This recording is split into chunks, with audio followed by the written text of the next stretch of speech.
Assalamualaikum warahmatullahi wabarakatuh. Sahabat Share, alhamdulillah nih kita bisa kembali lagi di program kita di Best DNA. Alhamdulillah kita ditemani sama Bunda Hilya sama Hilya Konita nih. Ibunda, gimana kabarnya? Alhamdulillah baik. Kelihatannya makin hari makin cantik gitu ya. Baru bertemu kita kayaknya Kan hari sering ini. melihat di TV, Bu. Subhanallah. Ngefans saya ceritanya. Ya doakan, kalau ngefans doakan. Semoga kami selamat. Dengar-dengar anak ibu yang pertama di pondok ya, Bu ya? Oh. Kenapa, Bu, kok pengen nempatin anaknya di pondok gitu? Ya betul, memang kakaknya Hilya ini namanya Aufa, usia 10 tahun kami titip di pondok. Itu dari kelas 1 SD. Usia 6 tahun dulu waktu masuk pondok. Kenapa ingin di pondok? Karena dulu saya merasa belum ada kemampuan ya untuk membimbing Al-Quran anak saya. Tapi saya ada keinginan supaya mereka bisa menghafal Al-Quran di usia dini. Akhirnya ketika lulus TK, saya sebelumnya saya sempat browsing-browsing di internet tentang pesantren anak yang ya menurut kami layak ya, karena kita mau menitipkan anak usia kelas 1 SD. Akhirnya alhamdulillah ditunjukkan Allah di daerah Ciputat, kami titip di sana. Terus bagaimana, Bu, cara meyakinkan anak nih? Kan kadang-kadang orang dewasa aja disuruh masuk pesantren itu kan nggak berani gitu ya. Oh, pondok gimana Takut gitu, ya. anggapannya negatif gitu. Nah itu gimana ya, Bu, meyakinkan anak biar anak itu ingin masuk pondok, Bu? Baik, kalau saya ketika ingin memberikan sesuatu atau menyuruh anak melakukan sesuatu, saya selalu awali dengan diskusi panjang dengan anak, ngobrol, cerita. Begitupun ketika kami ingin memasukkan anak kami ke pesantren. Jauh sebelum dia masuk ke pesantren, saya sudah sering ngobrol, cerita-cerita dengan anak saya.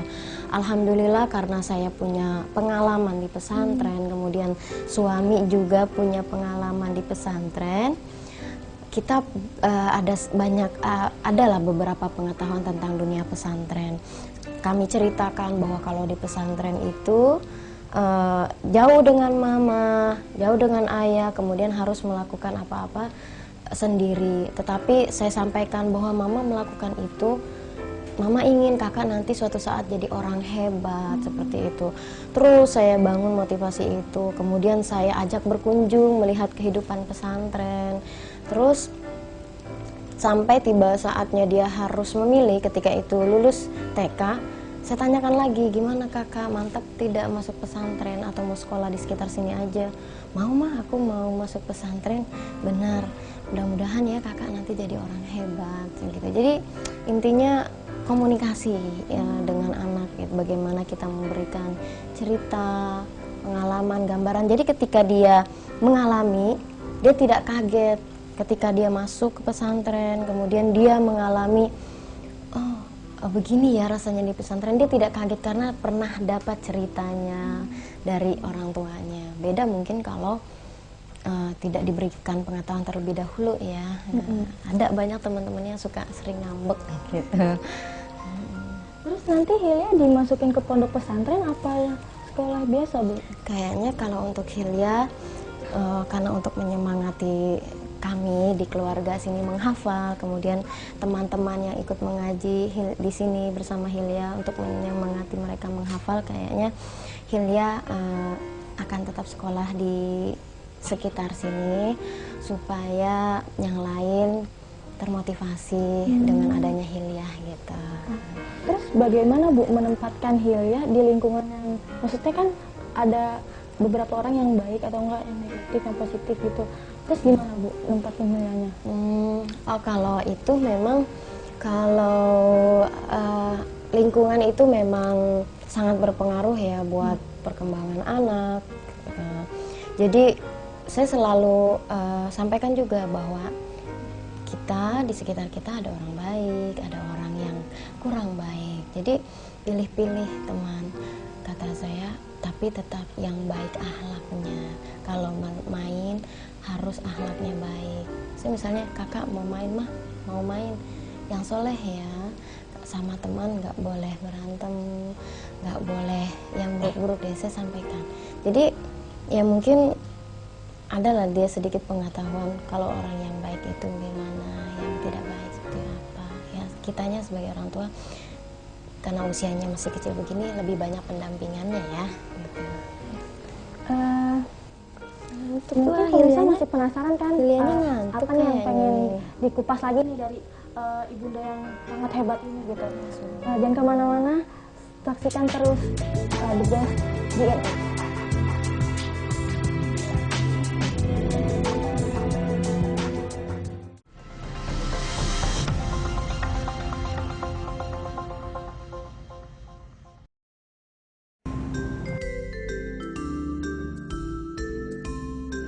Mukena Aisyahna, mukena syar'i dengan bahan yang tebal serta bordir yang cantik.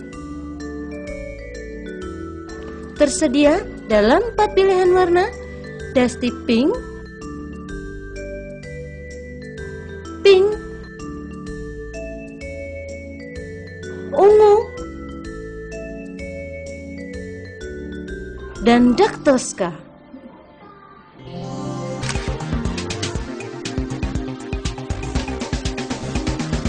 Dapatkan mukena Aisyahna hanya dengan harga Rp499.000 untuk kenyamanan ibadah Anda sehari-hari.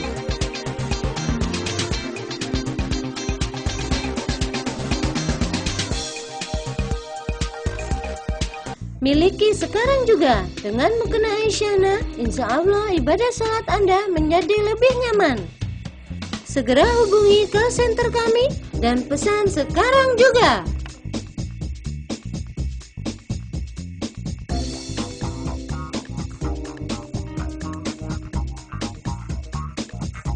Mukena Aisyahna, nyaman dan menawan.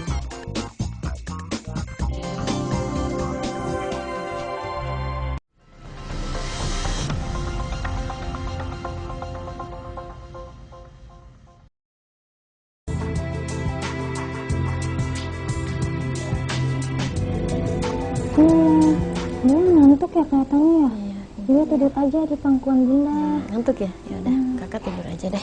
Tapi kita masih ngobrol-ngobrol. Oh iya, silakan. Ya, pemirsa, kita bertemu lagi nih di The Best DNA. Ibunda, tadi kan katanya Hilya mau ditempatin di sekolah umum ya. Itu apa ngaruh, Bun? Apa namanya pelajaran sekolah umum sama program hafalannya Hilya ngaruh nggak? Soalnya kan sekolah umum itu menitik beratkan pelajaran yang umum kan. Oh baik, mungkin bukan sekolah umum ya, jadi sekolah madrasah sih ada rencana.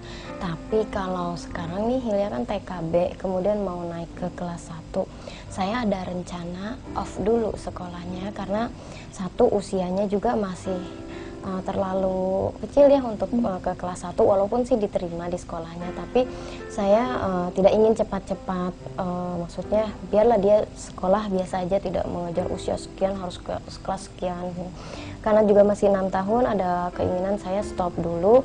Kenapa mau stop? Ingin fokus dulu di hafalan seperti itu. Karena apa? Usia masih kecil, terus bebannya juga belum terlalu banyak. Kalau misalnya nanti dia di sekolah, kemungkinan akan banyak tantangannya, yaitu beban sekolah yang terlalu banyak. Seperti apa? Khawatir saya target hafalannya lama gitu untuk bisa selesainya. Saya punya target di usia 6 tahun masuk 7 tahun bisa selesai 30 juz. Doakan ya. Jadi ada rencana untuk off dulu kelas 1-nya setahun ini, kemudian nanti melanjutkan sekolah madrasah yang biasa-biasa saja. Yang saya pilih mungkin yang programnya di sekolah tidak terlalu banyak ya, agar hafalannya tetap terjaga. Terus dunia pertemanannya gimana, Bu? Maksudnya cara kita ngawasin pertemanannya dia gitu loh, Bu. Soalnya kan Hilya sendiri belum bisa memilih-milih nih mana yang baik, mana yang enggak. Baik, untuk pertemanan memang anak usia seperti ini mereka kadang sering terpengaruh ya, melihat anak teman-temannya lagi cenderung apa nih, suka ikut-ikutan. Oh iya, sebentar. Terus kalau saya sebagai orang tua ya memang buat orang tua yang lainnya kalau masih punya anak yang kecil ini memang peran kita pendampingan itu sangat besar. Jadi ketika apa sayang, iya sebentar ya mama, sini dulu kita lagi ngobrol-ngobrol dulu nih. Oke, katanya kakak ngantuk, tidur dulu ya. Ya, apa tadi? Jadi peran kami ya sebagai orang tua buat pemirsa juga ketika kita punya anak yang masih kecil itu memang pendampingan kita orang tua dia di rumah maupun di luar rumah itu sangat besar. Pengaruh teman itu sangat luar biasa. Jadi kita sering-sering ngobrol ke anak bagaimana tentang pertemanan itu. Kalau anak seperti Hilya yang memang saya fokuskan untuk menghafal Al-Quran, ya pastinya saya juga sering ngobrol tentang dia bergaulnya itu ya banyak-banyak juga dengan anak-anak yang cinta Quran juga karena akan berpengaruh terhadap penghafalannya.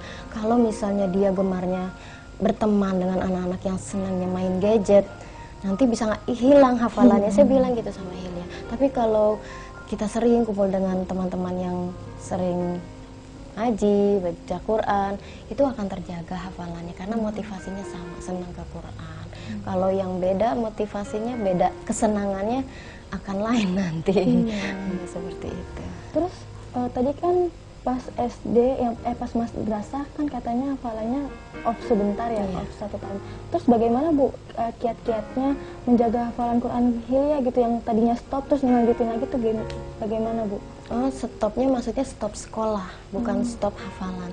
Justru di stop sekolahnya agar hafalannya bisa lebih banyak, bisa lebih cepat selesai gitu harapan saya. Karena kan mau masuk kelas 1 masih kecil, terus saya bilang diundur 1 tahun juga nggak bakalan ketinggalan kan. Jadi saya pikir stop aja dulu sekolahnya supaya fokus menghafal agar hafalannya bisa cepat selesai 30 juz seperti itu. Kenapa saya ada keinginan untuk bisa cepat selesai 30 juz?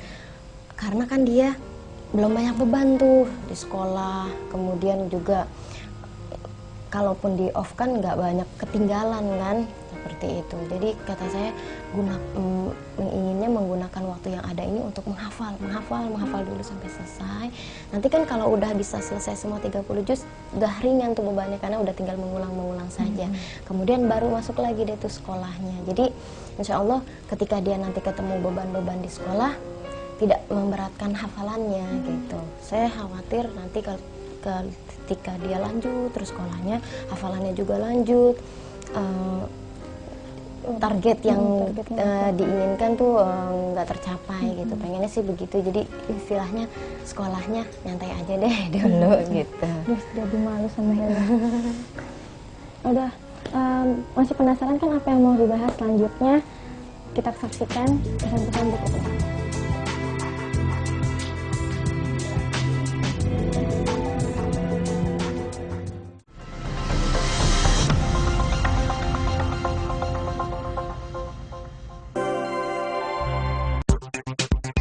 Mukena Aisyahna terbuat dari bahan yang berkualitas sehingga nyaman saat dikenakan.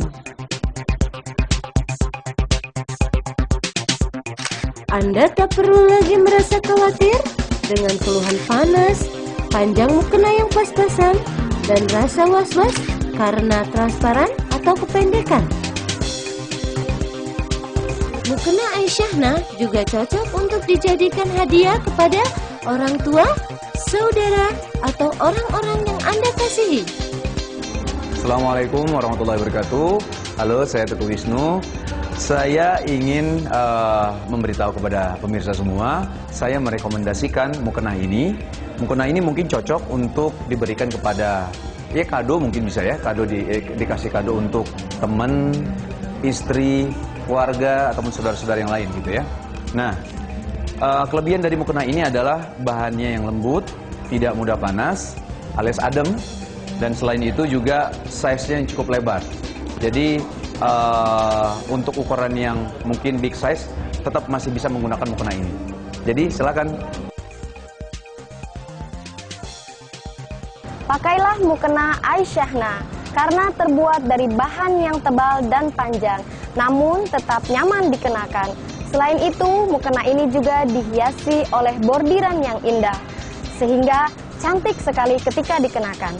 Miliki sekarang juga dengan mukena Aisyahna, insya Allah ibadah salat Anda menjadi lebih nyaman.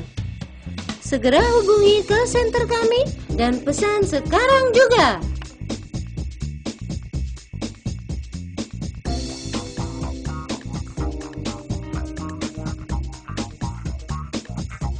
Mukena Aisyahna, nyaman dan menawan.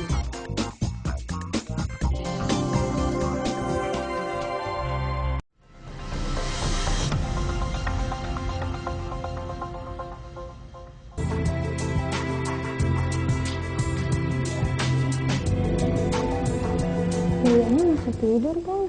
Iya, kayaknya dia memang ini jam segini biasanya dia tidur siang. Tapi kita bisa kan masih lanjutin obrolan kita yang tadi? Baik, silakan. Pemirsa, kita balik lagi nih di program The Best DNA.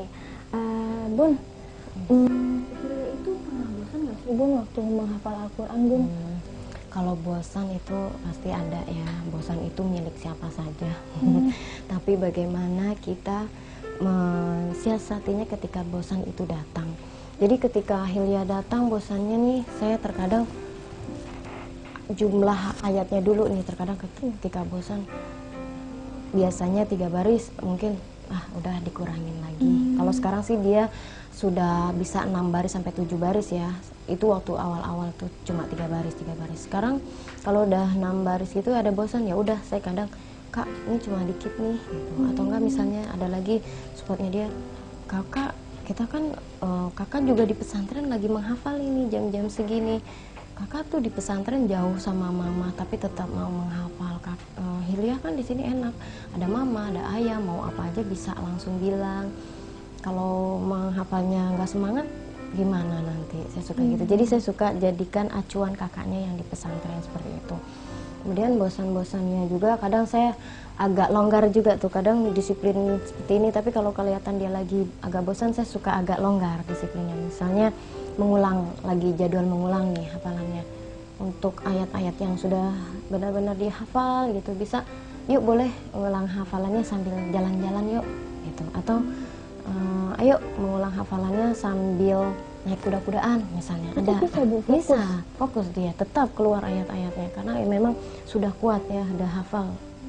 Kalau ayat-ayat yang baru dia hafal nggak bisa, harus konsentrasi dulu duduk. Jadi kebosanan itu tadi saya bilang milik semua orang, tapi bagaimana kita mensiasatinya sehingga bosan itu sedikit demi sedikit nanti bisa hilang seperti itu. Jadi karena dia masih anak-anak, kemudian ada pembimbingnya itu saya, ya berarti sayanya lah yang harus lebih kreatif untuk menghilangkan bosan-bosan itu ketika datang. Terus sebenarnya ada nggak sih, Bu, targetan nih sehari harus menghafal berapa atau nggak seminggu harus berapa gitu, ada nggak sih, Bu, targetan? Ada, pasti ada ya. Kalau kita menghafal tanpa targetan itu biasanya nanti tidak semangat menghafalnya.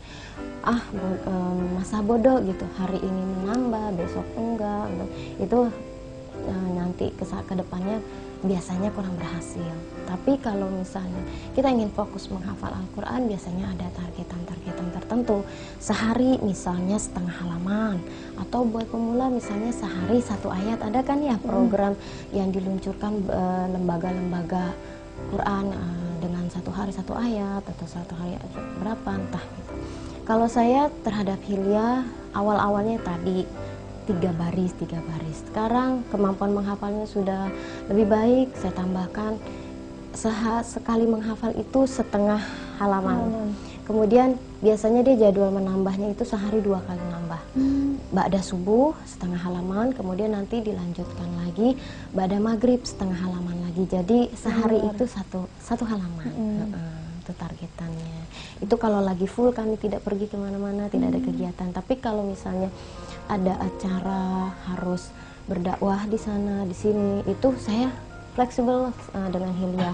Hari ini boleh nambah, kalau lagi padat sekali acara tidak nambah dulu, tidak apa. Tetapi kegiatan yang namanya murojaah, mengulang hafalan itu harus nggak boleh pernah ditinggalkan, karena untuk menjaga hafalan yang sudah dihafal agar selalu ada di memorinya. Gitu. Terus kalau misalnya nih Hilya nih sesuai target gitu hafalannya, misal yang tadi kan sehari itu sehalaman Satu kan. halaman. Terus kalau misalnya sesuai target dikasih rewardnya apa ya Bu? Kalau dulu awal-awal suka dikasih reward, misalnya jalan-jalan. Itu dulu biasa kami lakukan hari Senin sampai hari Sabtu itu kegiatan menambah. Hari Ahad nggak ada kegiatan nambah, libur. Kita jalan-jalan biasanya. Kak, kemarin kan kakak udah beberapa hari udah hafal. Hari ini biasa hari Ahad tuh hari ayah libur. Kemudian pengajian anak-anak juga di rumah libur. Itu jadwalnya kami jalan-jalan. Biasanya rewardnya gitu aja sih. Kita jalan-jalan. Itu biasanya jalan-jalannya pun bukan yang ke mall kemana gitu ya Mbak, karena memang kami tidak mendidik anak kami untuk konsumtif ya. Kami jalan-jalannya lebih senangnya ke museum, ke toko buku seperti itu, dan memang mereka senang gitu ketika ke toko buku ada misalnya buku yang mereka senangin, mah mau beli ini, oh iya nggak apa-apa beli, misalnya beli kakak kan kemarin misalnya sudah selesai hafalannya, saya kait-kaitkan saja, itu termasuk hadiah kakak deh. Gitu kadang. Rajin baca juga ya? Kan kadang-kadang seumuran dia tuh harus baca gitu. Alhamdulillah. Dari sejak kecil ya baik, kami memang mengarahkan anak kami untuk gemar membaca. Jadi difasilitasi beberapa buku-buku cerita anak memang ada. Dari mereka bayi itu senang walaupun belum bisa baca, di bolak-balik seperti itu. Alhamdulillah sampai sekarang tumbuh gitu minat bacanya. Kadang lagi lihat TV juga sambil baca, sampai saya bilang sayang TV-nya nggak ditonton, udah matiin aja kalau mau baca buku gitu. Jadi TV nggak digunain? Ya jarang ya di setelnya gitu. Terus tadi kan ada waktu murojaahnya ya Bu. Itu kapan ya Bu waktu murojaahnya? Baik. Murojaahnya itu tadi habis subuh, itu kegiatan dia setelah menambah hafalan baru, setelah dia bisa disetor, setelah selesai itu kegiatan langsung mengulang hafalan yang sudah dihafal. Kemudian siangnya nanti, ini biasanya siang-siang itu dia tidur siang, habis sholat zuhur tidur siang, habis tidur siang saya bangunkan sekitar jam 2 atau setengah 3, kemudian mengulang hafalan di juz berapa lagi yang dia sudah hafal, karena kan hafalannya sudah lumayan banyak, hampir 9 juz, jadi sehari itu maksimal dia harus 3 juz mengulang. Terus kemudian nanti dia selesai mengulang, boleh main, kegiatan bebas kalau sudah mengaji itu. Nanti masuk lagi maghrib, sholat maghrib, ba'da maghrib kegiatan menambah hafalan baru lagi, karena tadi kan 2 kali dalam sehari nambah. Kalau lagi tidak kemana-mana, setelah nambah bisa store, mengulang lagi hafalan yang sudah dia hafal. Itu jadi tiga waktu. Kecil-kecil jadwalnya padat ya Bu. Jadi saya waktu kecil cuma main-main doang. Sama saya juga waktu kecil. Wah, saya kalah dengan Hilya jauh. Kelas 3 SD aja belum bisa baca Quran dulu. Bisa masih penasaran kan? Apalagi nih yang ingin kita bahas. Selanjutnya kita lihat pesan-pesan berikut ini. Dan kemana-mana tetap di The Best DNA.